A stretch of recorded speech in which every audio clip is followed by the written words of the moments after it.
MJD. Go play with the puppy.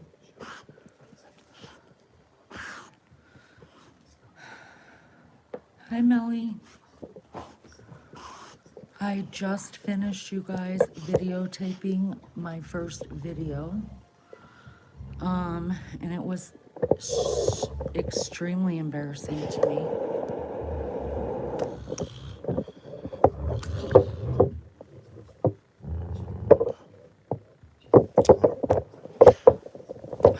Sorry, I'm making you guys dizzy. So, little girl does that, you guys. She hears me talking to her because she wants him to grab what's in her mouth and play with her.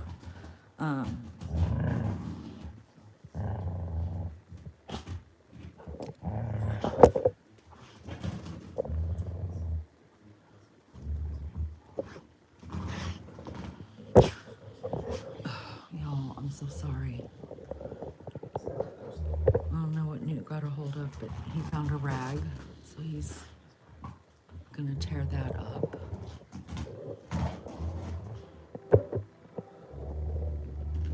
That's what little girl wants her to do. Wants him to do. So he's learning.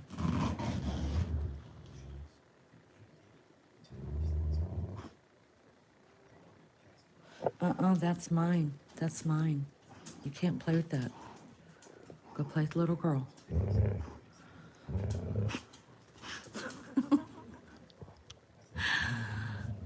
Hi, Lou.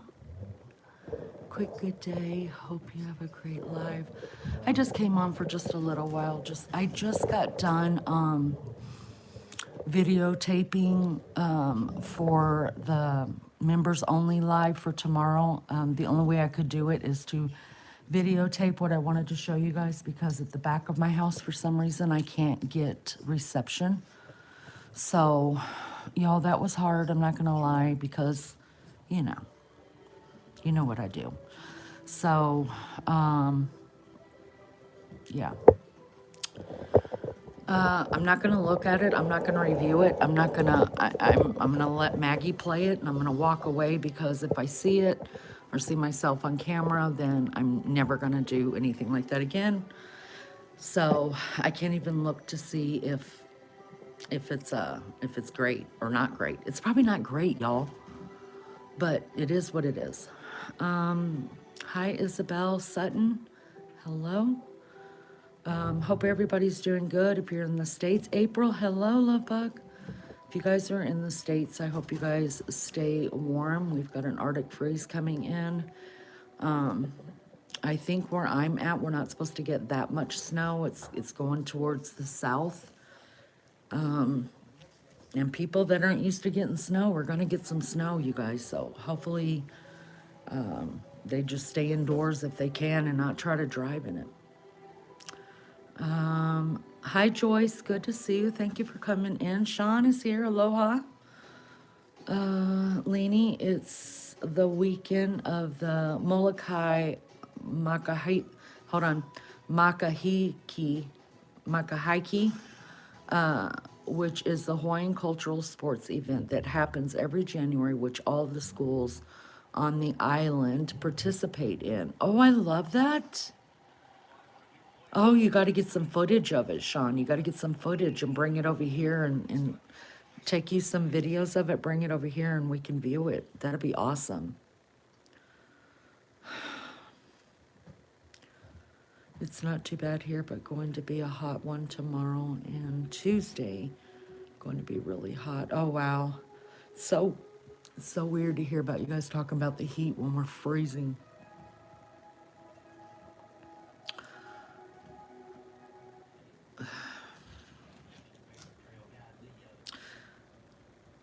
Hope you're doing well, Joyce. I just came on for a few minutes. Beefcake is working from home tomorrow. So, I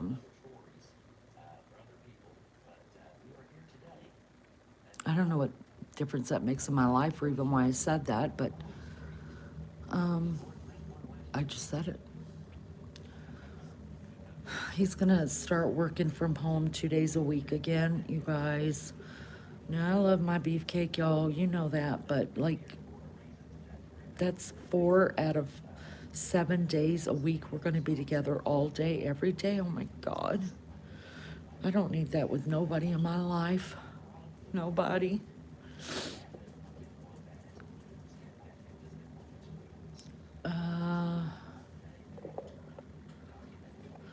Sean said it's the event where I wore the Hawaiian loincloth last year. Yeah, that was a good time. You love your alone time. April, see, we're so much alike, April. I think you're so much younger than me, but we are a lot alike. I think a lot of the women in here are a lot alike, and that's why we hang out together.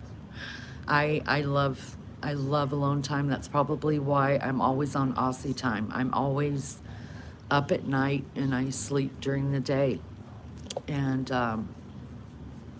plus my puppy. Y'all, the only thing this puppy has done, the only thing, and by now it's usually hell in my house with the new puppy, but the only thing the puppy's done is, which is bad enough, is he chewed up 2 ether cords. So remember when Maggie was like, Lene, I think you could go get in bed. Don't lay in there on that mattress on the floor anymore. So I tried it out, y'all. Next thing I know, the internet wasn't working. Everything wasn't working. And Beefcake was working on an internet cord, and Bonus Kid was working on an Ethernet cord. And they were like, the puppy chewed. And I was like, oh. So he's never chewed. When I sleep in here, nothing ever happens. He brings shoes out here. See my Ugg over there laying there? The thing about him, though, is when he gets something, he brings it to where he usually brings it, like right in here, somewhere around his bed or on his bed, or there's a place in my room, there's like a little corner. If he's going to chew something, he takes it over there. So, yeah, we're having to work on that. Oh, you'll be 52 February 1st. Happy early birthday. I thought you were like my kids' age. I like you even more now. Nobody needs youngins in their life. Just joking, you guys. Calm it down. Calm it down.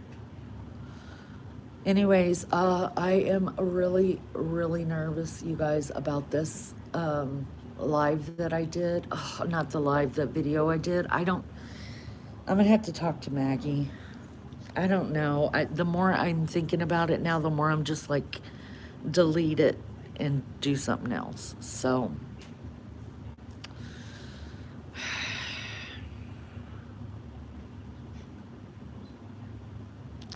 I don't know. We'll see what happens. What do you guys have plans for the weekend?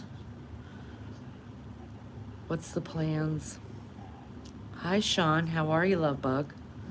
Good to see you. Hey, Mississippi. Good to see you. Thank you guys for coming in. Sean, it's been a minute. I hope you're well. If you guys didn't catch today's live, I walked around Hobby Lobby while Maggie narrated, and that was pretty good. Yeah, I got my steps in. So, thank you, Mississippi. Yep, they're my babies. They are my babies. Right, little girl. Long weekend here in Australia. Day is Monday. Australia Day is Monday, off work. Right on. Sean's okay, not bad. Good to hear. Good to hear.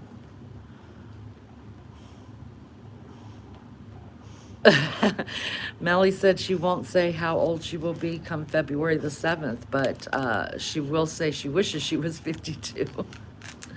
2 Seans, yeah. I met you both together, I think in the same live, because I thought you were the same person. Hi, Greg. It'll be a public holiday. Good to see you, Greg. Thank you for coming in.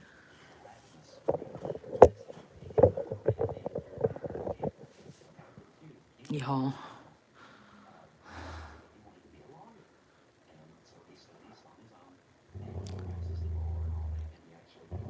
She is freaking strong. You guys, you win. My hands hurt.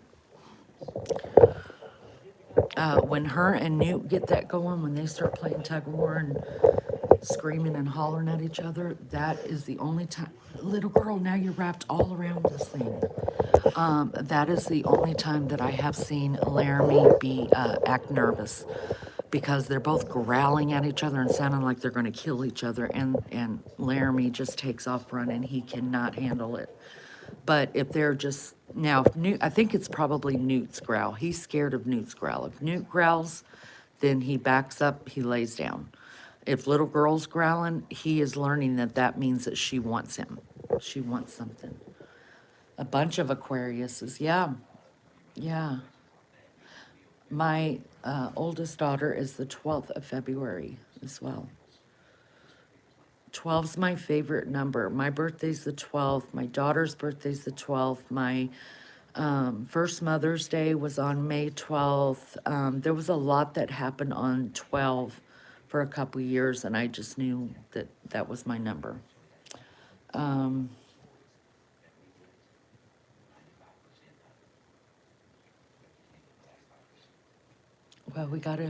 I got two brothers and my mom that are Aquariuses. Wow.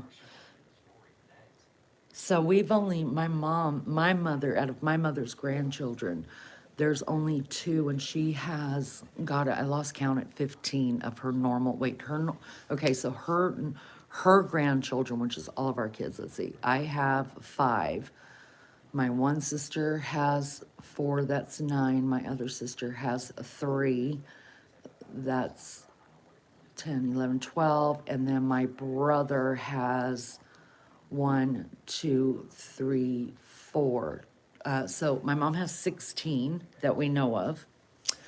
And out of her 16 grandchildren, only 2 of them are born in the winter. We have one on January the 29th and one on February the 12th. Everybody else are summer and fall babies, mostly summer. We have a lot of August and September August and September. Swanee. I have a grandbaby because I have 10. And so I have a family, just my family, out of my kids, my grandchildren. Almost every weekend in August and September, I'm having a birthday party. I'm just like, y'all, can we not just do this all together?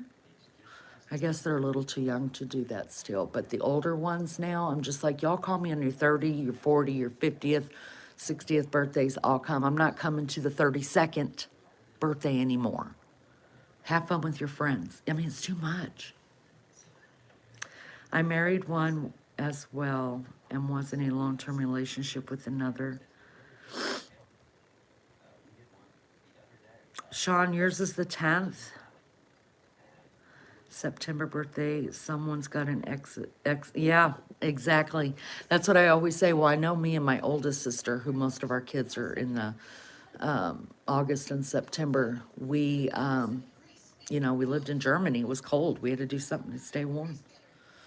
Do all birthdays on one day like Thanksgiving? Do all birthdays in one? I wish, but my kids don't, they don't have birthday parties for themselves anymore, thank God, because they've all got kids. But my grandkids, I've got them anywhere from a newborn all the way up to 17 years old. They're not going to share their birthdays with anybody.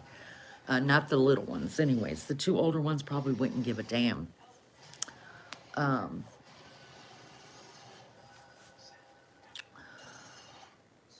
But not on Thanksgiving. I actually had when we were in Germany, my niece was born on Thanksgiving. It's not even my own birth story, but it's my favorite birth story ever, because I made my sister, she kept telling me that she thought she was in labor. But y'all, she was telling me she was in labor for the last 3 months, okay? 3 months, I'm running to her house. She's in labor. Staying the night. Oh, no, it's false labor. So come Thanksgiving, homegirl's like, I think I'm in labor. I'm like, bitch, You know you're gonna have to cook that turkey. I never cooked a turkey before. You know, mind you, I'm only 15 years old. You know, yeah, I'm a mama and I'm a wife and I'm living over in Germany, but I'm still her little bratty sister, right? So when she's in there telling me, Lene, I think I'm in labor, I'm like, bitch, I've been hearing that for 3 months. Don't play that on Thanksgiving when you know you got some cooking to do, okay? Cook and then go to the hospital. Y'all, I'm not kidding you. I thought she was just being a shit, you know. It wasn't even her first baby, it was her second one.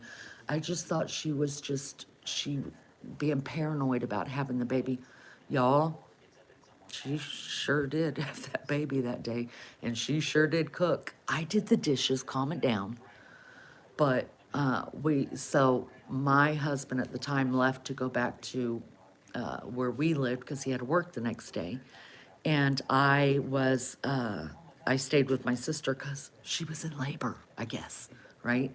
So she cooked dinner. She was back and forth. She was not happy. She told me she wasn't feeling good. She called my brother-in-law in the bathroom at one point after the turkey was in.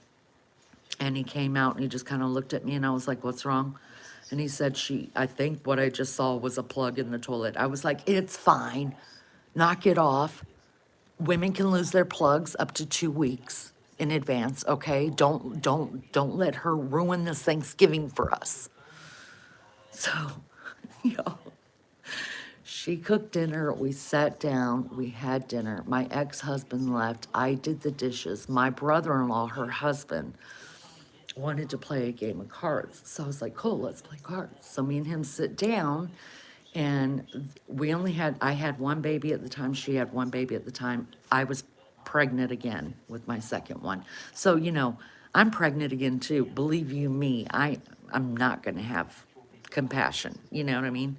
But I spit my kids out. I have really easy labors. But anyways, so we sit down and we're like screaming at her, Dawn, get in here and play a game with us. And she was like, no, I'm not playing. I'm laying down. I don't feel good. And I'm like, oh my God. And so she walked in, y'all. She walked in the living room and we're like, bitch, come over here and play a game with us. I want to play a game. It's Thanksgiving. And she was like, I just really don't feel good. Something's wrong, you guys. And I'm like, something's always wrong. Always.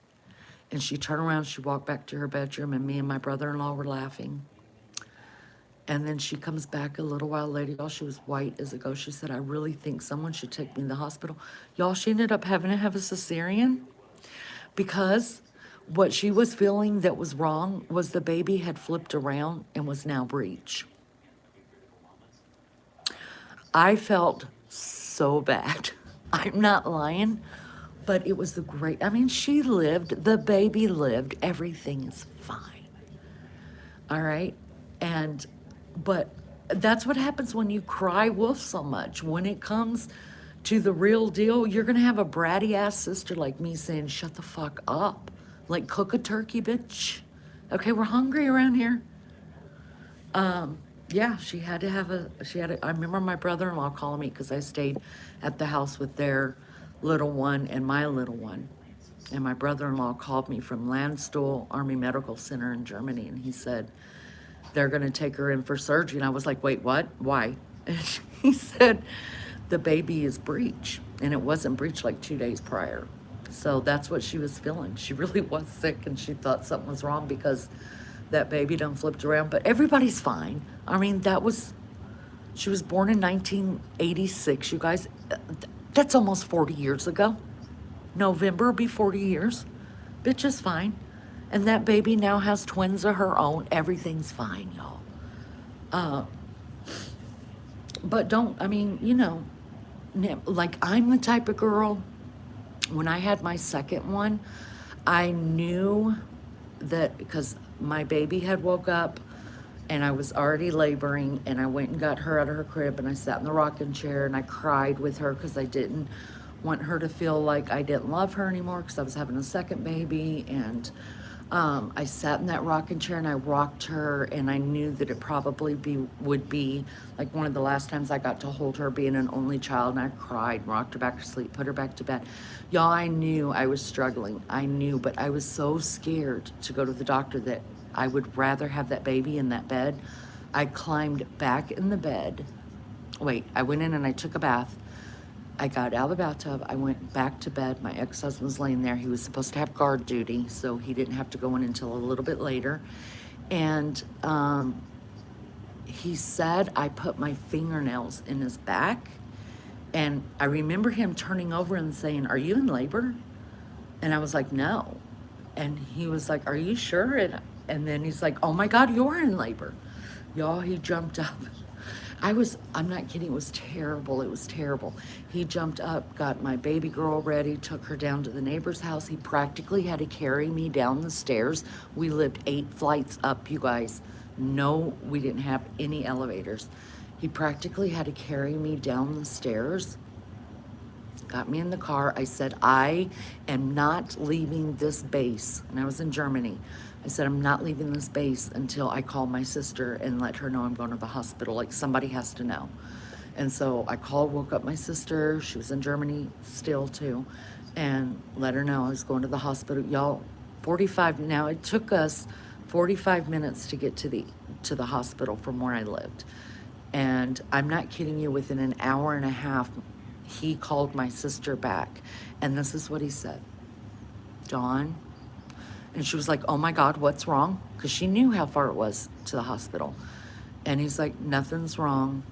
We had a girl."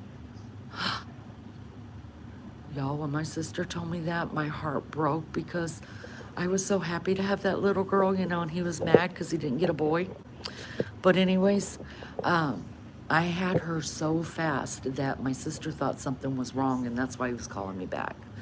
But I'd have laid right there and had it. I had no desire to go to the hospital. That's what has happened with me and someone I know. I don't know anyone would take serious. A hospital will have to call me, right? Right. Yeah, I mean, y'all, listen, I love my sister and I kick ass for her. If I really thought that dumb bitch was really truly in labor, of course I'd have said take her to the hospital. She lived in a huge German house that had been separated into 4 apartments, and it was being leased by the American government for housing for the Americans over there. So there were 3 other families that we were all very close to, that lived in that house. I could have taken the kids over, you know what I mean, and had Thanksgiving with them. It wasn't a big deal. But honestly, I thought bitch was playing me again. And you can only take so much when you're thinking, I'm freaking pregnant too. My hoo-ha is swelled up. I hurt too, but shut the fuck up. I gotta eat, you know? So, new subscriber. Oh, thank you, Gigi. Hold on, I gotta go back down. G. Gallagher says, new subscriber, cute pups. Can't wait for some Lucy and Ethel. I love Lucy talk. Oh, honey, wait till Maggie comes on here. We're just crazy ass people. We really are just crazy ass. Um, I'm trying to put us nicely. Postmenopausal, really pissed off half of the time women, Maggie and I, who love nothing better than to make fun of each other and at each other's expense. We do a lot of laughing, and sometimes we could be horrid, to tell you the truth. Sometimes we're horrid to each other, and we love it. We're BS. It's good to see you. Thank you for subbing up. I appreciate that so much. You're going to love me some Maggie. You're going to love you some Maggie. She is from the UK. She is my co-host. Greg D, enjoy your evening as well. There's _. Good to see you guys. You're going to love Ethel. Ethel! That's what we have to say when we're telling each other to shut up. We have a matriarch to this channel. Her name is Miss Barbara, and her stepmother's name was Ethel, and she told us the funniest damn story. Now we all hate Ethel because of Miss Barbara hates Ethel, so we have to be on the hate train together. And so now we use her name as a comedy act, and we love it. Good to see you guys. Thank you guys for being here. Tasty waves and cool buzz. Oh my God, Mississippi, I love me some Mr. Hand. You're all on dope? What are you all on dope? Well, Mr. Hand, if we're all together here, wouldn't that make it our time? Why, yes, Spicoli, I think that would make it our time. Which means we all share the pizza that you just ordered to the classroom. Does everybody want pizza? So everybody gets a piece of pizza, right? Except for there's none left for Spicoli, and he's just sitting in there like, what the fuck just happened? They ate all of his pizza. Y'all, that is one of the best shows ever. Fast Times at Ridge Mountain High. You got to get on my level. That is my jam. I love me some Spicoli. I can do the dance that he does, you guys. I'm not kidding you. Love me some Spicoli. I have the Vans. I wear the Vans. Y'all know I was raised in Southern California, so those are my people. And I'm telling you, after that movie came out, I was really, really young when that movie came out. And my sixth grade teacher, his name was Mr. Bell. He lived to be 101 years old. Truth. He's the best teacher I ever had. He taught me so much about not just school. He taught me more about life. And I remember him saying to me, Blondie, don't ever let me catch you in a van. Now, vans in those days were those bug vans, right? He's like, don't ever let me catch you in a van that has curtains on it. Now, the thing about Mr. Bell, you guys, he was obviously old when he was old to me. I was a little girl. He was my sixth grade teacher. But I always thought he was like 90 years old, and he wasn't. Anyways, he used to take me and my best friend Tammy, that you guys know about, that still lives on our block in California. He used to take me and her places on the weekends. He lived in Culver City, California. I lived in Carson. And I think he felt sorry for me and also for Tammy, because Tammy's mom had passed away during that time. And he used to come, my parents loved him. He used to come and pick us up, and he would take us to the beach, to the boardwalk, and it wasn't anything disgusting. It wasn't. I would tell you guys. It wasn't. He was never out of the way with us. He just took time with us, and he showed us things. And I think it was because all his kids were grown, and we were sincerely interested in stuff, that he would show us. Like, we were just interested. And so he would take us all these places. And one time, and he had a station wagon, you guys, an old station wagon, and it had curtains on the windows. And so we're driving down the street, and he's like, Blondie, he said, I'm telling you right now. Now, Tammy and I always took turns sitting up front. It was Tammy's turn to sit up front. I was sitting in back. So, of course, I can't see out the windows because he has, curtains on the windows, right? And he's telling me, don't ever let me find you in one of those vans with curtains on the window. There are nothing but thugs in those vans. Nothing but thugs, right? And he was an old black man, you guys. I know he knows what he's talking about. He's like, bad things happen in those vans. Bad things happen. People only put curtains on windows for bad things to happen. And I'm looking around this car, y'all, and there's curtains on the damn car. And I was like, Mr. Bell? I said, why do you have curtains in your car then? And he got quiet a minute, and he tried to explain to me that he had glaucoma. I didn't understand what the fuck glaucoma was, you guys. I just knew that even in school a lot, he would wear these really old, dark sunglasses. And I couldn't understand why. I just thought he wanted to be cool, because that's the only people that wore the dark sunglasses. And as I got older, I didn't understand it. I didn't ever really talk to my parents about, like what Mr. Bell said, but he taught me so much. And it wasn't until I got older that I realized, of course, what glaucoma was. And I was like, I'll be a son of a bitch. He couldn't see. You know what I mean? Like, the sun hurt his eyes, so he had to have it darker so he could see. And I'm telling you, he watched out for me. He's like, they're on dope. Because back when I was a kid in Carson, California, if you were on dope, that didn't mean you were doing the hard drugs, shooting it up in your veins. You guys, that just meant you were on weed. I mean, they called weed dope, and everything else had its own name, like cocaine and uppers and downers and this and that. I didn't know a whole lot about it. I was very, very sheltered. I just knew it was bad. And he's like, there are nothing but dopers in there getting high, not living life, smoking cigarettes and drinking alcohol and getting girls pregnant, not finishing school. Y'all, he was the ultimate scholar. He taught me how to play auto harp and piano. He would have us sing in that classroom when he read. I know this probably, you guys probably don't give a shit, but I have to tell you, I loved this man so much, and I wish I could have told him how much he meant to me. But I remember he was reading the book The Raven by Edgar Allan Poe, and I remember thinking, when he told us he was going to read it to us, I remember thinking, oh God, like, how many pages is it? Because my mom used to try to read to me, and I hated it. And I saw the book was like this thick, you guys. But you know what he did? He wasn't just reading it, he was acting out the parts. He jumped up on the desk, like the school desk right in front of us, and he's like, nevermore. And he would flap like his arms, like being the raven.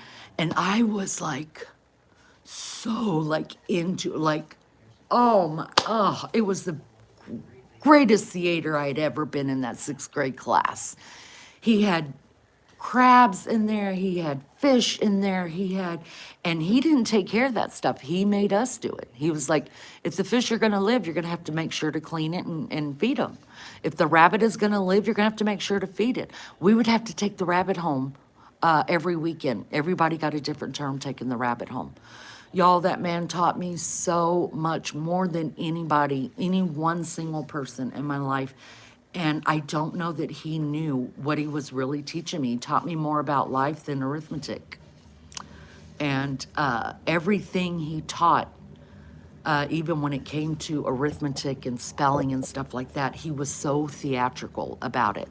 And he kept my mind like blown. My eyes were always on him. And maybe that's another reason why and Tammy was much smarter than me. I had to really like work hard to get some kind of decency, right? Tammy didn't. She was just naturally smart, and she didn't have to work as much, but she was a sponge too. She loved learning new things. And I think maybe that's why he took so much time with us. Because my older sister, Dawn, she had him for sixth grade too, and he didn't do all that stuff with her. He didn't do that until me and Tammy went into his class, and he just was brilliant. He was a brilliant man. And if more educators would teach that way, I'm telling you, not all the kids, because there's some that have got ADHD that can't sit still, and there's some that's just not going to listen to the raven. And I didn't think I was going to either, but when he started acting the parts out and talking like I would imagine those people talking, the raven talking and the man talking, and I was like, oh, I couldn't get enough. It took about 2 weeks for him to read the whole book because he was being theatrical. Y'all, I'm telling you, that man was a glorious, glorious man. Glorious man. And I remember I was, of course, not living in California anymore when he passed away. And my best friend Tammy called me and sent me the obituary from when he passed away. And I was like, oh my God, I didn't think he was alive. I thought he was 90 years old when he was teaching us. And but he died when he was 101. And I'm so glad he lived a long life. And I just, that man, that man. He was such a wonderful man. A lot of people didn't like him. He was tough. I'm not going to lie. He was tough. He didn't suffer no fools. If you were a lazy shit in his class, like he'd make a mockery out of you. If you didn't even at least try. I never saw him fuss at anybody, like even me, for bad grades, because he knew I tried. I really did. I don't know if I had a learning disability or just my home life that caused me just to be an airhead that it was hard for me. But I think it was more my home life. There was a lot going on, but I never seen him like berate a kid over their grades or their papers, you know, he pass them back out with the grades on it and stuff, unless he knew that they were just shitheads that didn't give a shit. And he would put the paper on the table and be like, yeah, you won't make it past 7th grade. Yeah, you'll be out of here. What are you doing, dope? Oh my God, y'all. So there was a lot of people that didn't like him, a lot. But for this little girl who, I mean, I just was happy somebody was actually teaching me something, you know, and not just teaching me, but showing me and opening me up to these worlds that I knew nothing of. My mom wasn't, my dad, I just knew I wasn't allowed out front, you know, wasn't allowed in the front yard. But with Mr. Bell, you know, he's driving me down the street and taking me to the beach and the zoo and to the museums and saying, don't even look at that thug. That's a thug. Don't look at that. All that kind, I mean, he was magnificent. Now that I think about it, you guys, I did write his daughter. His daughter is an educator or a doctor, because of course I had to find out. He had a daughter and a son. I think his son passed away, but his daughter was an educator. And I do remember that I think I emailed her, and after I found out he died, and told her I never got anything back. I wonder if she died. I don't know. But I tried to reach out. Now I remember I did try to reach out, because I wanted the family to know that, you know, his life meant something to some scrawny little white-headed goon that lived on Crocker Avenue in Carson, California. He made a difference in my life. I had a great 6th grade teacher too. Man, you know, school would be different. It would be different, I think, I think that's probably, I would like to think, I couldn't teach school, you guys. I honestly could not teach school because I don't want to be around your brats. No offense, but I'd be like, who are you talking to like that? Like, show some respect. I haven't disrespected you. I mean, we're going to start off respecting each other, right? I mean, that's the way I was raised. Now, my family's not, my husband and one of my sons is not like that. They automatically are side-eyeing you. They don't trust easy. Me, I'm just like, let's just be respectful and we'll see how this plays out. I'd be the same way with your brats. I'd be like, you're not talking to me like that. Go to the principal. It would take everything I can do not to beat the hell out of some kids. I'm not kidding you. Because sometimes, and some people may think I'm a mean bitch and I'm an abusive mother, but there have been times that my kids have mouthed off to me. Before I even knew it, I had thumped that mouth. Before I even thought about doing it or whatever, bam, thumped in that mouth. And then I'm just like, I mean, I gotta back it up now, right? So I'm just like, you aren't allowed to talk to me like that. If you don't respect me for anything else, I brought you into this world. And I took care of you and I loved you. And you don't have to love me back. You will eventually, but you don't have to in this season of life. But you will respect me. Even if you have to fake it. So I could just imagine myself thumping brats and smart-ass kids nowadays in the mouth. Oh, y'all, and I couldn't be a cop the minute... Listen, I'm not going to get into all the politics of it. But I bet you, I watch those cop shows and shit like that, and someone's smart off to me like that, I punch them right in the fucking mouth. I'm serious. My ass would be under the jailhouse right now. Y'all would all be covering the life of me. On your YouTube channels, because I don't do disrespect. I don't disrespect anybody until I'm given a reason to. And then once I've been given that reason to, I let you have it, and then I'll never talk to you again. I mean, that just makes the most sense. I'm not going to keep it going. Just act like I never existed. And I'll act like you never existed.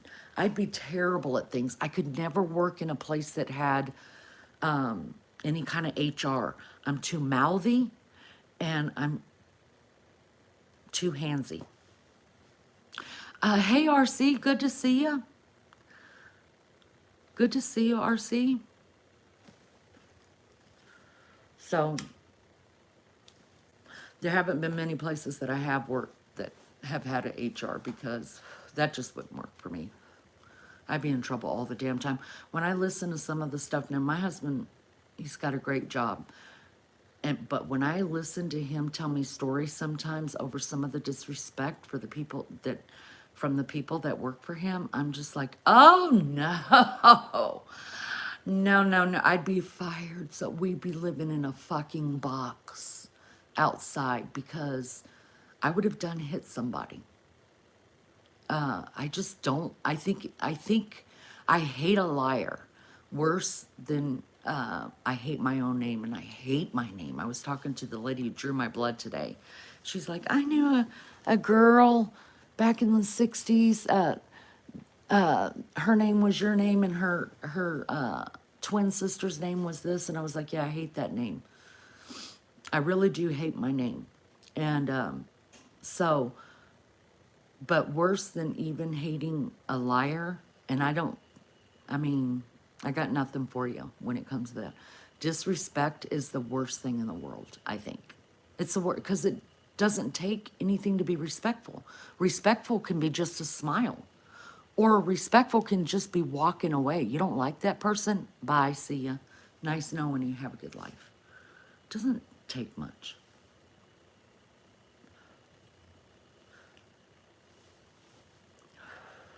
Hi, Lolly.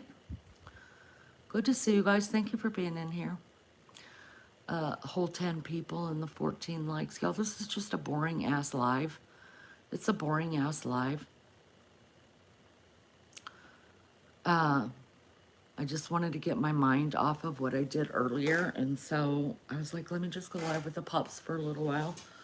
And then I ended up talking about Mr. Bell. His name was, look him up. His name was Doyle, Doyle. And kids used to make fun of his name, Doyle. I didn't know how anybody could make fun of him for anything. He broke my sister's hand, y'all. Not on purpose. But it was one of the weekends Tammy and I had gone away with him. And for some reason, my mom and my sister Dawn had met him at the elementary school to pick Tammy and I up and take us home. And so he walked us over to my mom's car. My mom had a big old Impala. You know, I've been okay, RC. Thank you for asking. I hope you've been well too. You know the old cars, how they used to have on the rim, on the doors and on the inside and the outside of the doors, like when it slammed together, it was both metal on both sides instead of now we've got rubber, things like that. It didn't have rubber around the window or anything. It was just metal. Well, that's the way the old Impalas were. And my mom had an old Impala. And it was a two door, so of course the door was heavy as fuck. You know, my sister leaned up, lifted up the seat. Me and Tammy jumped into the back of the Impala. She leaned the seat back, but when she did it, her hand was holding on to the side of the car, like where the window, where you would shut the door to like lift the seat up. When she popped it back, Mr. Bell wasn't paying attention, and he slammed the door. And her hand was shut in the door. And she couldn't speak.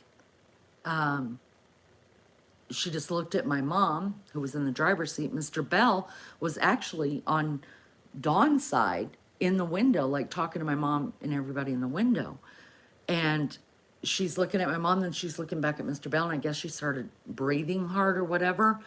And my mom was like, oh my God. And Mr. Bell was like, oh my God. Y'all, so all 4 of her fingers were broken. And do you guys know Mr. Bell followed my mom to the hospital, took my sister to the hospital. And Mr. Bell followed them and made sure, I mean, he felt terrible. He was like, I'll pay for it, I'll pay for it. My mom was like, they're military kids, they have insurance, don't worry about it.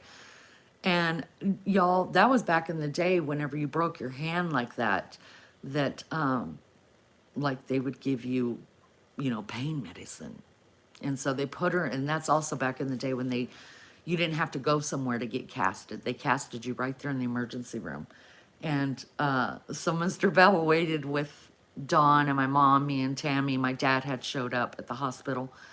And she came out, y'all. She was all high and shit on that. I couldn't understand what was going on because she was acting so different. Now I know, you know, that she was just high on whatever drugs they gave her back there for the pain.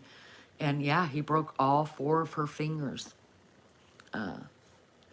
But he, oh God, he was calling all the time. Because like I said, he lived in Culver City, which was like an hour and a half from where I lived.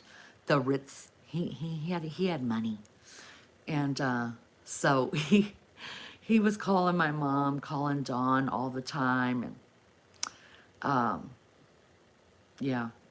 So we've been through stuff with Mr. Bell. I love him. Anyway, sorry about all that. It did, I guess it hurt. Y'all know I'm 56, y'all. I've never broke a bone. Have you guys ever broke a bone? I'm sure most people broke a bone. Baby Chow has broke every bone in his fingers, in both of his hands, because he was a quarterback 14 years. And you could tell just by looking at his hands, Baby Chow is really tall. He's 6'4" and skinny. And so his hands are really thin, but he's got these long freaking fingers and toes. When he takes off his socks, I'm like, oh God. And he's like, what's wrong? And I'm like, your toes just weird me out because they're like fingers. They're so long. And I was like, oh. I was like, you really, when you start dating somebody, show her your toes right away because that may be a deal breaker for you. But I've never broke a bone, ever. Never.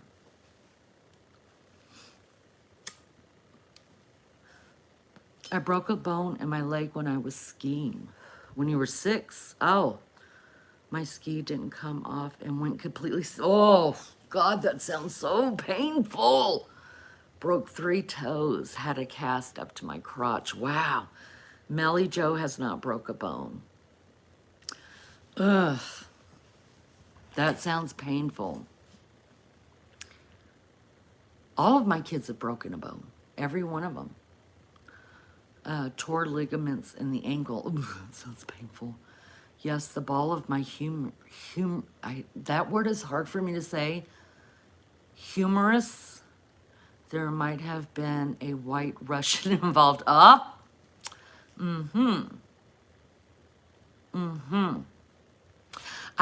wonder what hurt most. Could you tell the difference between tearing your ligament or breaking the bone? Because I've heard even tearing ligaments and muscles and stuff like that, it is so painful. I've never done anything like that. Lulu says, my ankle was first. I was in my late 40s. Friends teased me that I had a boring childhood, having never broken anything. Well, I did have a toothpick in my foot for 4 years that nobody knew was there. And then I stuck a bead in my ear, and then I dived into the bed I've always moved furniture around, and I got mad at something. The lights were off. I forgot I had switched around my bedroom, and so when I went to dive in the bed wasn't there anymore. A set of wooden shelves was, and I bounced off and broke open my eye. But, I mean, that's little stuff compared to, I think, breaking something. 2 of my kids broke their wrist in the same roller skate land. Oh, God. Breaking a wrist as a kid too is scary because if it gets broken in the growth plate, that's surgery. April says ligaments took forever to heal. Had a cast for that too. Wow, I've heard that is very painful. Herniated my first disc playing tennis at 17. From there, all downhill. Girlfriend, I hear that. I hear that. And then, you know, just since we've known Lou. Y'all remember them pictures I showed you? Poor thing. She went on vacation. First year we were all together. We were all excited for her to get on that boat.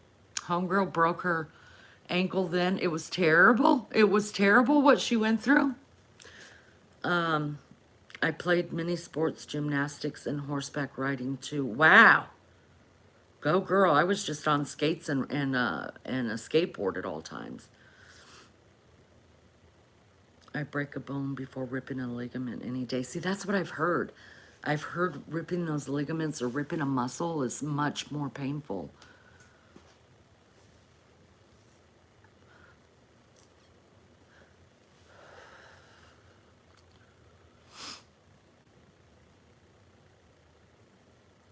I'm going to finish this cigarette and then be done. It was terrible. It was terrible. We felt so bad for you. Terrible. And I don't think you've been on any real vacation since then. Your poor ankle was as bigger than your foot and your leg put together. Oh my God. It hurt just to look at those pictures. Absolutely, Lolly says, break a bone first.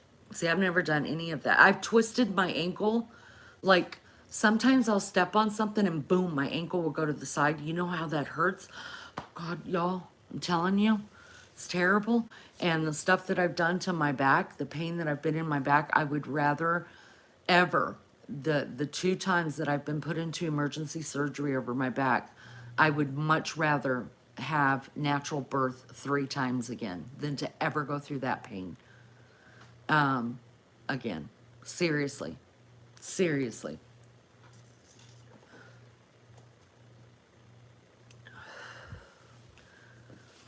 Lulu is scarred from going on holidays.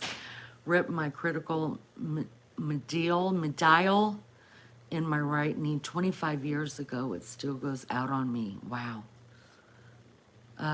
Lolly says, although I had to heal with just a sling, no cast, which was so painful. Yeah, they're putting those soft y'all, one of the times that baby child took a hit to his arm and they broke his arm, they casted him. And then you know what they did? They put foam. I mean, his arm was like huge because they had casted it, duct tape foam around it. Y'all, he was back on the field throwing that ball. I was so mad. I was livid that his dad, who was his coach, was allowing my kid with the broken arm that every time I turn around is freaking, he's breaking a bone somewhere. And I had already lived through 2 boys and 2 daughters that were breaking stuff and in the emergency room all the time. And his dad had him back out there throwing that ball with a broke arm 2 weeks later. And he was in that cast for 6 weeks. One time my nephew, this was the worst I had heard about a child. He was playing, and I still don't understand how it happened, but he was playing soccer and somehow got kicked and broke his shin bone. How that happened, I don't know. I was in Germany. I got a call about it, that he had broke his bone. But the real reason I was getting the call was, y'all, they casted his leg up above his knee, and he got the chicken pox while he had that cast on, you guys.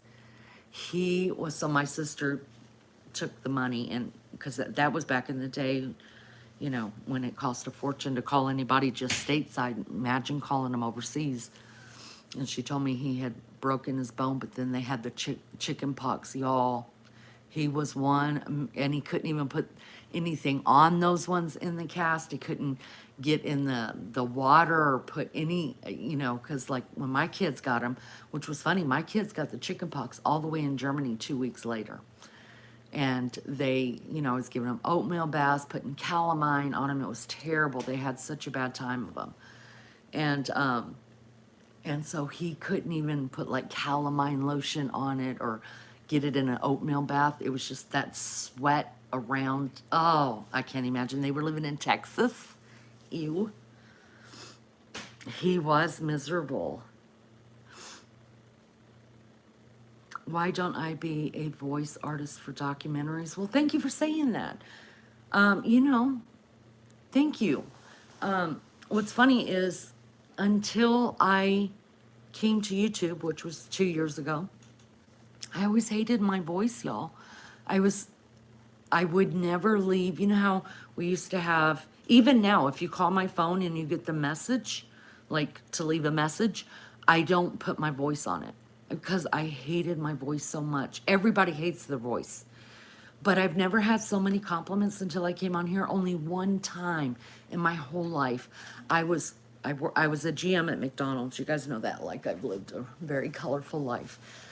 And I was taking orders, and I was working overnight for something, and I had taken an order, and this guy said, "You have the most beautiful voice I've ever heard." And I was like, okay, come on around, let's pay your bill, whatever. And I thought to myself, this guy has to be drunk because nobody's ever, I have the worst, like, deep, like, manly sounding voice, I think. And when he pulled up, y'all, he was drunk. He was drunk. He was drunker than drunk. I mean, drunk. And so I've had more compliments since I've been on this about my voice, and I'm so grateful because that's one of the things, I mean, it's easy to find things you hate about yourself, right? So finding something that people find okay about you, especially when you don't, I don't mean to get all sappy and shit, but once you quit dating, y'all, and once you quit being in love and shit and lust and shit like that, the compliments stop. Your kids aren't complimenting. Strangers will compliment you before your family does, okay? And that's just the truth. You know me, I don't compliment people just to compliment them. If I give you a compliment, I fucking mean it. And but I find myself, like, if I like someone, like how their hair looks, I'm always like, your hair looks incredible. And it's not just to make them feel good about themselves. It's just that I know how it feels like to feel like you're not good enough for someone, that nothing's good enough. You're tearing yourself apart because your vessel isn't being, even minimally brought up to a certain level of love. So you drain the rest of it with the stupid shit that you tell yourself. Look, I'm no different than anybody else. I know you guys know what I'm talking about. So because of how I know how that feels, if I like somebody's shoes or their hair or the way they wear their makeup or their nails or this, even men, women, I don't care, young girls, young boys, I don't care. I'm always like, I really like that. And it's because how hard is it to say that to somebody? I mean, we're so quick to tear someone down, and some women have a problem with telling other women they're gorgeous. Are you fucking kidding me? I'm showing them to my husband. I'm like, can you look at her? That's me. I'm like, oh my God, I can't never be friends with that. Just jokingly. But like, that's just who I am. So having someone come in that's never met me, doesn't know anything, and says something about my voice, one of the things that I've hated about myself my whole life, which I think most people do. I really do think most people hate their voices, is really nice. Because God knows we don't have much good content over here, y'all. Everyone hates their own voice. Everyone. And I think Maggie has the sweetest, funniest voice, and she hates it too. It's so funny how don't you wish you could see yourself how other people see you? I mean, ones that tell you something that they really adore about you, and you're just like, oh God, and you're making excuses, and you're like, no, that's just, because you don't feel that way about yourself. I think people would be much happier. I don't know why we can't see in the mirror what other people see in us. And I've said this many times that you hear of these beautiful girls and beautiful men that you think they have everything, right? I mean, they've got money, they're actresses or they're singers, or they've got loads of people that just adore them, not to mention their families and their pets, and they have a beautiful home, beautiful cars, they have everything they could ever want, right? And you hear them taking their own life because they couldn't see their own worth. Y'all were all like that. Hi, Tashi. And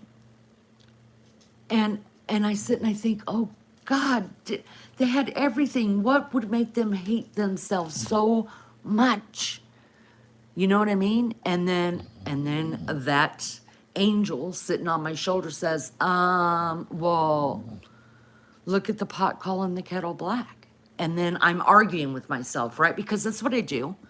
Like, but I didn't have all that money. I didn't have all those people adoring me. I didn't have. And then the angel says, but what you do have is what people love about you. And I'm just, it's just the oddest thing. So we're not in it alone. We all end up in the same place with in the ground somewhere with a stone on top of it and our name if we're lucky. And it doesn't matter what you've accomplished in life or, you know.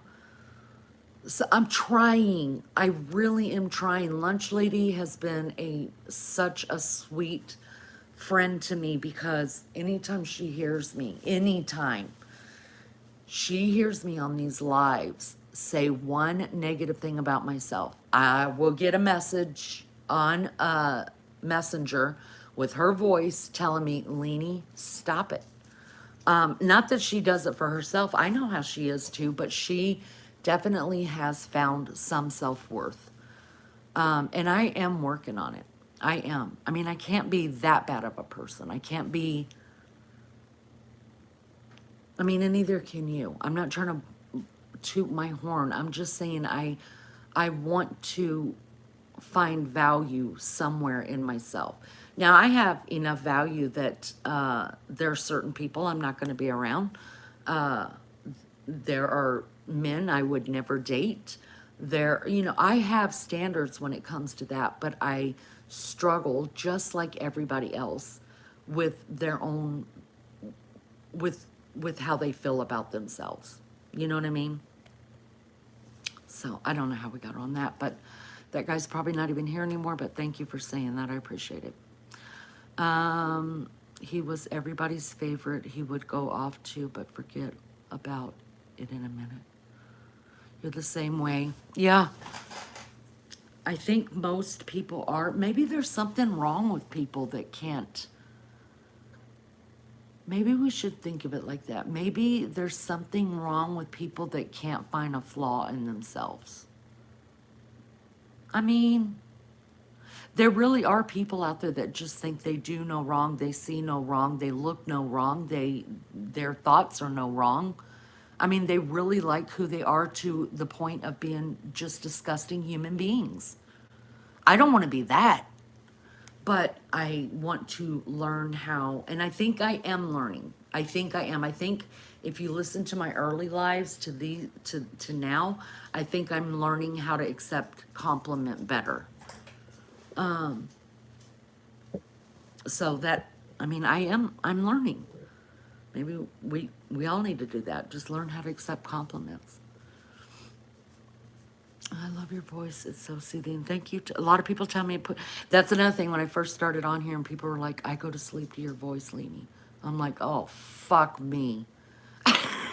Putting people to sleep because I couldn't, it was a compliment and I couldn't take it. So I had to make it bad. You know what I mean? But now when people say it, because I think Hope's Echo said it the other way, like I listen to you talk and I just go right to sleep. Now I can take it like I understand and thank you for that. You know what I mean? I think young people today are far more self-absorbed than previous generations. Snowflakes, same. Shame because life is tough and doesn't get any easier. It doesn't get any easier. You just learn how, you learn to swerve. You learn when to stand still and stand tall, and you learn to swerve. That's, I've known that, my parents, you know, we didn't ever have a lot of money and, or a lot of things, and we were gypsies for a while, and I got married very young to the first guy who showed me some kind of love and, stability. But I knew life was full of hard knocks, you know, and, it was never, I've always just been grateful for everything, everything. And it pains me, this generation as well.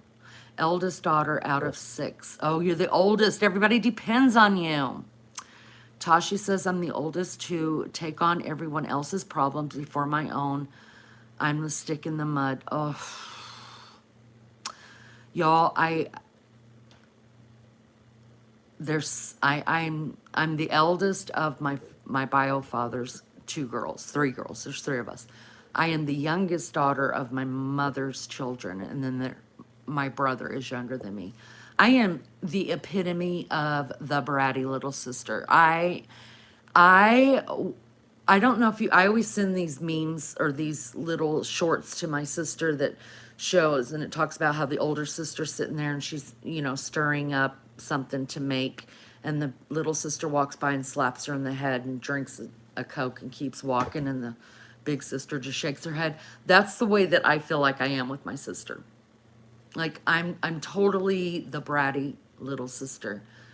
But my sister, and she was a straight up bitch. She straight up raised us, and disciplined us. Even though she's only 4 years older than me, man, she would beat the hell out of me. Both of my sisters and my brother, are very, especially my brother and my living sister, my oldest sister Dawn right now. They're very, they're not shy, but they're reserved, quiet.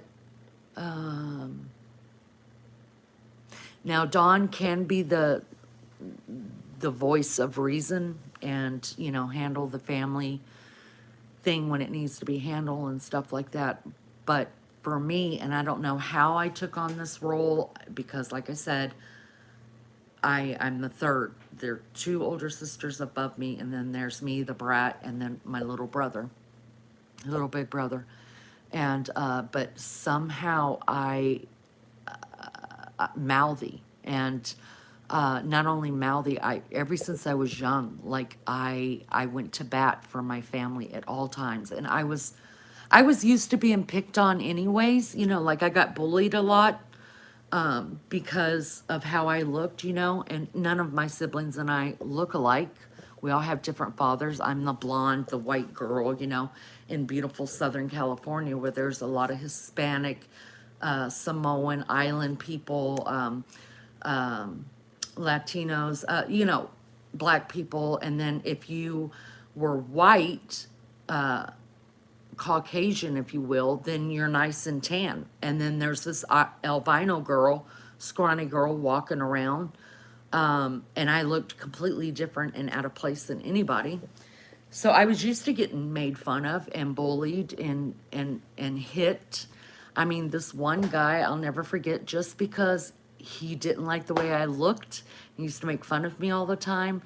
And the other kids would laugh every time he was mean to me. In a classroom, I had the 4th grade class with him, and he had to sit next to me for some reason. He was so pissed that he had to sit next to me because his friends were making fun of him for sitting next to me. No lie, he took his pencil and stabbed it into my leg and broke the lead off in my thigh. I didn't say nothing. It hurt like hell. I didn't say a word. I knew I was going to have to go to the hospital. I was always scared of hospitals. So I just kind of did the silent tear thing and everything. And then all the kids were laughing because he hurt me. And anyways, because of, and that's just one little incident that happened. Okay, I could tell you tons. That's why I understand bullying completely. I learned how to fight, and I learned not to put up with people's shit. And I got the attitude of, you may kick my ass, but you're not walking away pretty. We'll both be in an ambulance together. As soon as they get us to a hospital and bandaged up, I'm going to finish. Because after I went from all of that childhood shit, I married at 14 to an abusive man and stayed in that marriage for 17 years. And when I walked away, I became a different I got tougher. I slowly but surely, even though I was a kid and somebody would be mean to my siblings, I was getting my ass kicked every day, you guys. So it didn't matter to me that these big bullies were going to kick my ass again because I'm sticking up for my sisters or my brother. You know what I mean? It just didn't matter. So I got used to that, being the brunt of everything. You know what I mean? Because I was going to get it anyways. So I might as well save my siblings from it. And that's what I did so I always, like, nobody smart mouthed my mom, talk shit about my mom, no, my dad, my siblings, nothing. I mean, I just was a hellion when it came to that. And then I got married, and then it was like marrying my dad, so being in a military house still, and that's a whole thing. In my heart, I just kept getting stronger and stronger and stronger. It took 17 years. And when I walked away with 2 trash bags of clothing and my kids' baby books and my kids' pictures, when I walked away from that marriage, just with that, walking down the street with 2 bags, left my home, I told myself, never again. I will always, always get that person before they get me.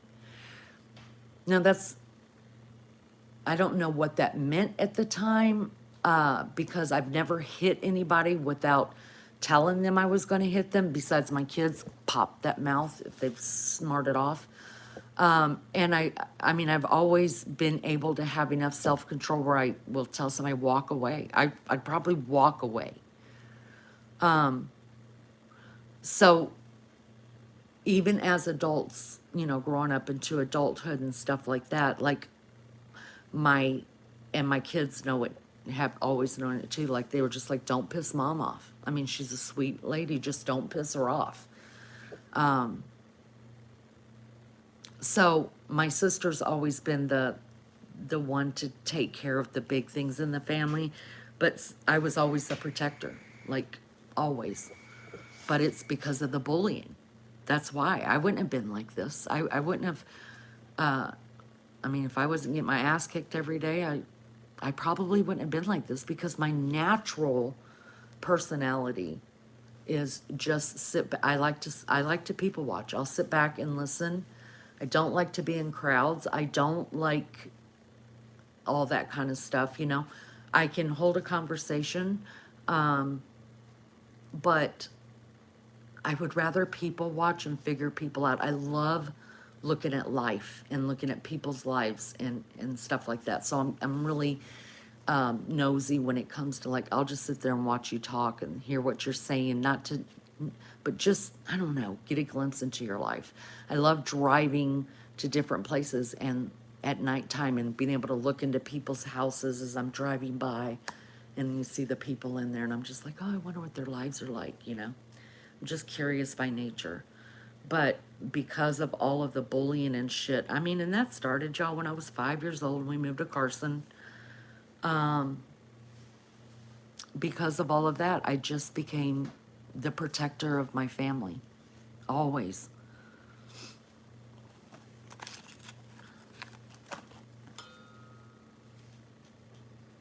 Jamie, it's good to see you. Thank you for coming in.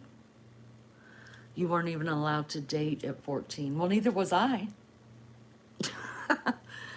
That was during the time that we were living as gypsies, moving every time the rent came due. And, when you're 14 and your mom's an alcoholic and you're moving every time the rent comes due, and you're in a different school every month, and you don't know if you're going to have food that night to eat.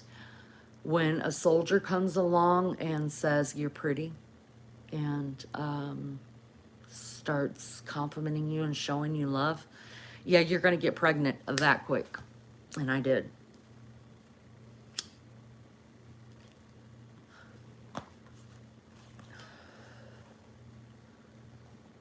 You love to people watch too. I love it. I'm a Leo, but I don't think I don't know if I believe in all. I think I believe some of it, Tashi, but I don't believe all of it. And I know that people say don't just go by that sign, like my birth sign or whatever. I'm supposed to go by a world sign, a water sign, a fire sign, a hell sign, a animal sign, add it all together, because I don't. My sister Dawn is a Leo too. She acts nothing like what you would think Leo. She's not. My sister's bossy to the family. To the family. But center of attention, or have to have the best, best, be the loudest in the crowd, anything like that, no. So I don't understand the whole Leo thing and how it relates, because I'm not loud unless I have to be loud, and then you can't shut me the fuck up. If I get pissed off, you're not stopping me. You're not. You're probably going to get hurt in the way of it, so I probably would just stay out of the way. That would be the best. And I'm not proud of that, but I mean, you know, you take shit your whole fucking life. Done with that. The lioness protector. I never thought about that. I never thought about that. I'm going to finish the cigarette and then I promise I am getting off, but I want to tell you guys one other thing and why I used to hate what about a Leo, how I found out that I hate being a Leo. Okay, when I met Beefcake, Leos are independent, humorous, and survivors, definitely. Completely, that right there sums me up. April, yes, and I've never heard it like that. Think like a lion, they sit back and observe and only act when needed. Yes. Boy, you guys are just reading me up, aren't you? Well, let me tell you how I don't like telling people that I'm a Leo. This is why. When I got into Beefcake's family, so we had a long distance relationship, right? I was in Georgia, he was in Oklahoma. We met on AOL. Yes, I'm that old. Okay? So then when I moved to Oklahoma, before I moved there, we dated long distance for 2 years. Like, he would come to Georgia. I only went to Oklahoma once, twice, something like that. Can't remember. And sometimes we would meet up here in Indy.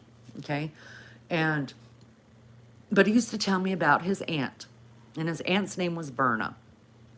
She was the youngest out of all of Grandma's girls, okay? She was his mom's baby sister, and they were raised together. Grandma had 6 kids. That's a whole nother story. The 2 girls that were raised together with Grandma and Grandpa were my mother-in-law and her little sister, Berna. And all I would hear, I'm not lying to you. Now, in those 2 years, I had developed a relationship with his mom, a relationship with his sister, okay? And so they all knew about me. I knew about them. You know, like, we talk on the phone. Me and his mom used to play solitaire together online. You know, just so. But I used to always hear, oh, Verna, she's just running her mouth. She's a Leo. She can't help it. She just, you know, she's running her mouth again. She's doing this. She only talks about herself. Which I feel like I do a lot. But what else am I supposed to talk about when nobody's on panel? And they stayed mad at her. And the reason his mom used to tell me all the time, it's because she's a Leo. Well, you know, I'm a Leo. So are you saying that to me? I didn't know how to take it. Like, I was like, okay, so are you telling me that you don't want me with your son because I'm a Leo and I'm like, supposedly like, you're scared I'm like your sister?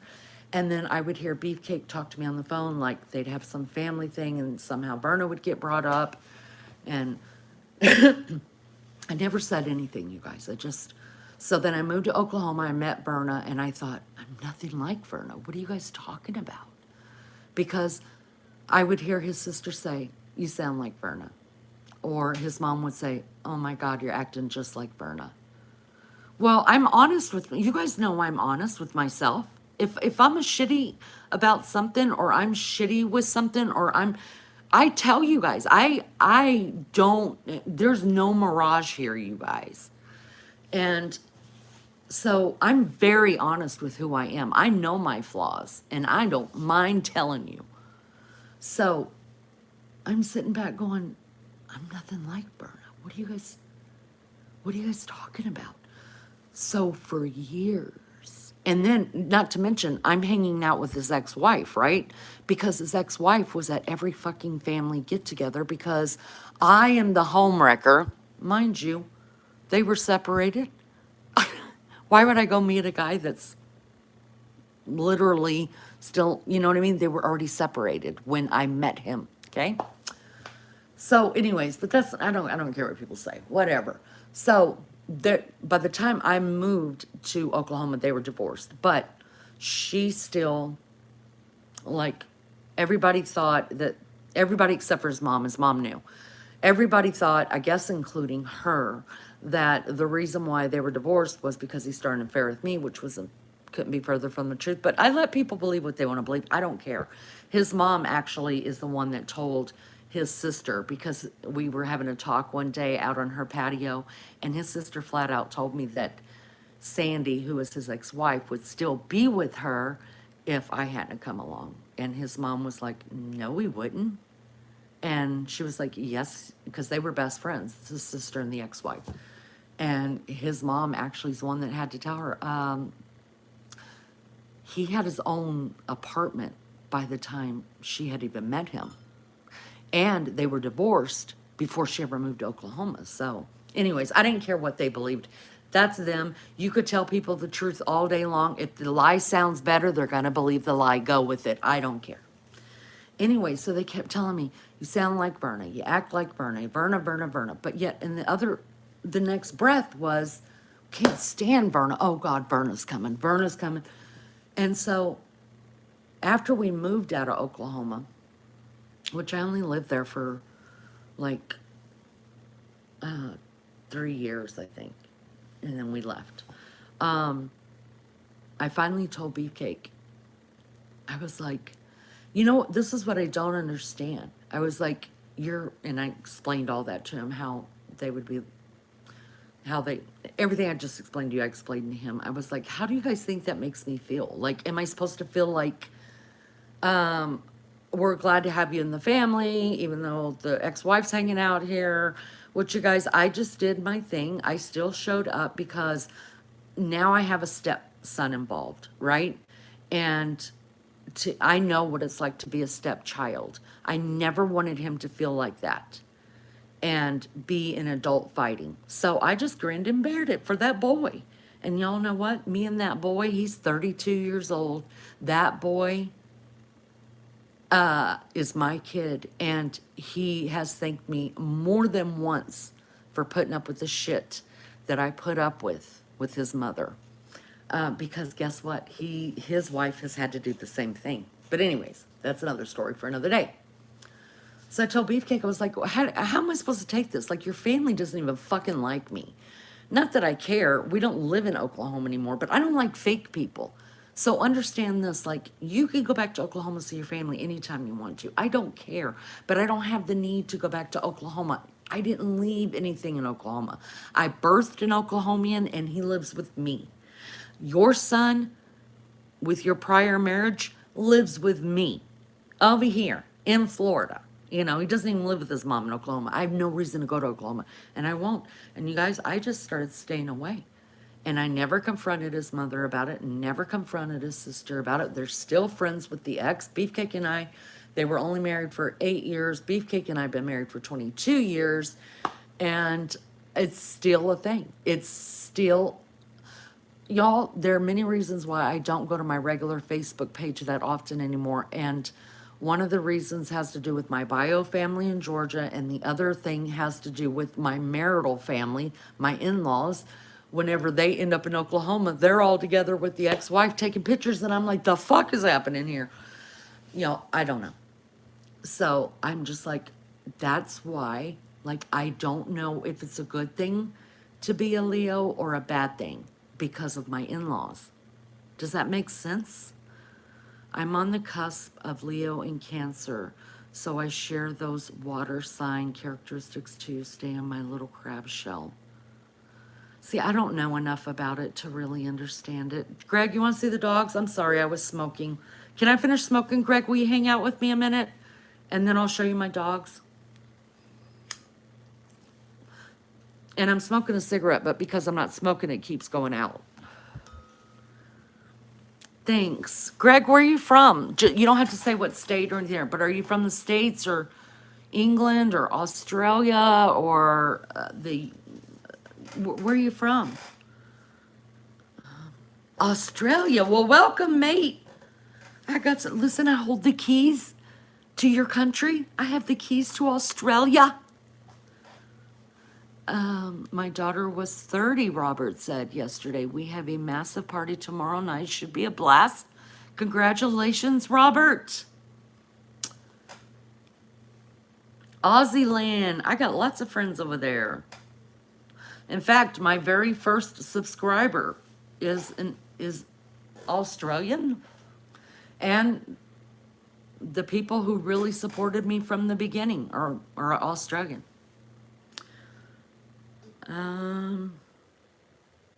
I might look into it, but then if I read something negative, y'all, about it, then I'm not gonna, I'll just hold it against myself. So I'm probably just not gonna read up on it, but I really don't understand it, but I don't like telling people I'm a Leo. But my birthday's August the 12th, so I guess I'm slap dab in the middle of it. The puppy is doing wonderful.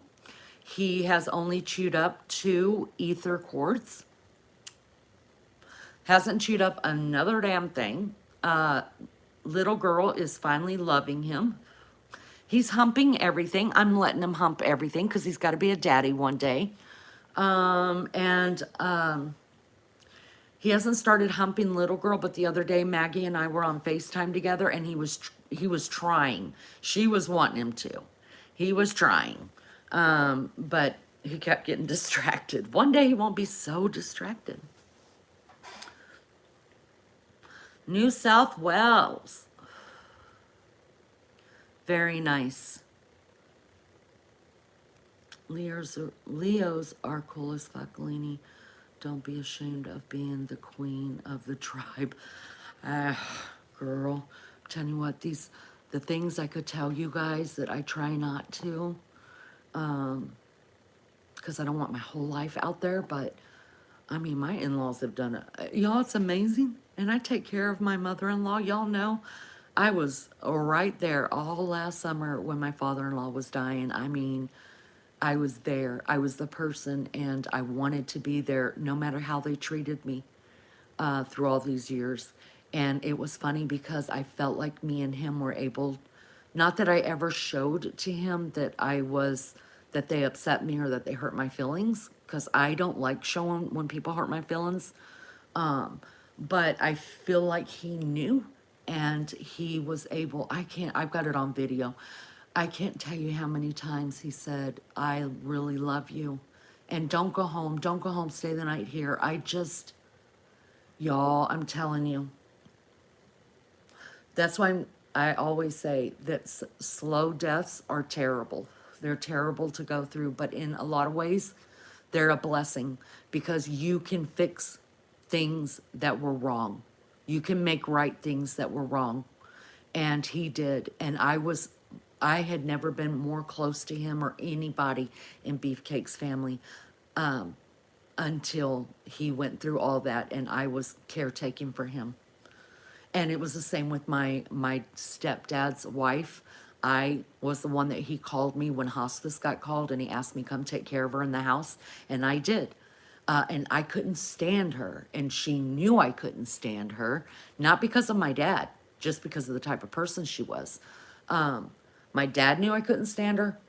She knew I couldn't stand her. I knew she couldn't stand me, but I went. When my dad called, she was someone who was in need. All that went to the side, and you know, it took, I think, 8 days before she passed away right there in the living room. And I slept out in the living room with her. I am the one that gave her all her meds. I gave her her baths. I washed her hair. I braided her hair. I talked to her when she was awake and asleep and did all the things. But I was able to, at nighttime, when everybody would go to bed, I was the only one left in that room with her. And I was able to say, you know what, I forgive you. And I hope you are awake enough to forgive me. And I'm glad that through all the years of never having a relationship, that God chose this time to give me a relationship with you. Because y'all, I don't look back on none of those years with her as any kind of vitriol or hate or anything. I think of the times that we were alone together and how much I learned to love her in like 8 days. Now, I gotta be honest with you. Most of the time she was out like a light from the morning. Couldn't open that mouth and be mean to me. All right, you guys, this is a mess, but look, this living room belongs to me and my babies, okay? I give my puppies stuff to play with, stuff to chew up. They make a huge mess. I clean it up. I don't care. This is our space. This is little girl. She's an English cream golden retriever, and she knows I'm talking about her. And hopefully we're trying to get her pregnant. Hence the reason why we've got little Laramie. Everybody on the channel calls him Larry, but his given name is Laramie, like Laramie, Wyoming. And then this is Newt Dog. This is my oldest. And he is his mama's boy. He is my baby. And we tried 2 times unsuccessfully to get little girl pregnant by Newt, and it didn't work. And I think I know why. Newt was a preemie when he was born. He only weighed at 8 weeks when I went and picked him up. When I picked him up at 8 weeks. And it wasn't that they weren't feeding him. He just wasn't a fighter, so he didn't fight for the milk supply. And the family didn't make sure that he was put on, to get the most milk out of the right nipple. Because I've had preemies before, and I had to make sure that I put them on the one that I knew was producing the most milk, and also make sure she had time alone with her mom so that she would gain some weight. So that wasn't done with Newt. And I think because he was so tiny when he was born, that his swimmies don't work. We tried though, didn't we, buddy? So the plan is to, we are moving, I'm hoping to get a farmhouse, and then I will be getting 2 more dogs. I will be getting 2 more females. I'm going back to my first love, which is to breed golden retrievers. And I went ahead and got Laramie because she's already 3 years old, you guys. She's 3 years old, and she hasn't had a litter yet, and she struggles really bad in her heats. And so if she's going to be a mama, we need to make her a mama soon, just for her own health.